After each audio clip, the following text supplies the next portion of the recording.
প্রিয় ভাই ও বোনেরা, রমজানের শেষ 10 রাত শুরু হয়ে গেছে। রমজানের শেষ 10 দিনের গুরুত্বপূর্ণ দোয়া।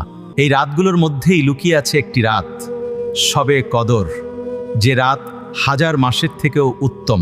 বাট দ্য কোয়েশ্চেন ইজ, এই রাতে আমরা আল্লাহর কাছে কি দোয়া করব? একদিন আয়েশা বিনত আবু বকর জিজ্ঞেস করেছিলেন মোহাম্মদ দাইকে, ইয়া রাসূলুল্লাহ, যদি আমি শবে কদর পাই তাহলে কি দোয়া পড়ব?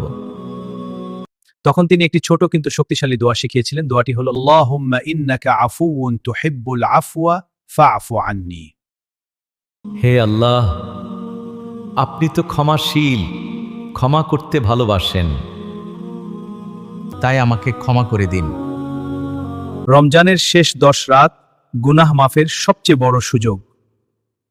তাই আজ রাত থেকেই এই দোয়াটি বেশি বেশি পড়ুন আর আল্লাহর কাছে ক্ষমা চান।